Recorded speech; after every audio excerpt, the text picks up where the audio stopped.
Jesus Christ gave the Great Commission on 6 different occasions. Our Lord's last 6 sermons on the planet dealt with world evangelism.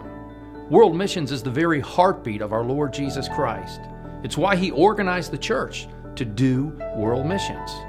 Now, the book of Acts offers a model on how to best fulfill the Great Commission, training and equipping indigenous workers to plant New Testament churches in every major city and town on the planet.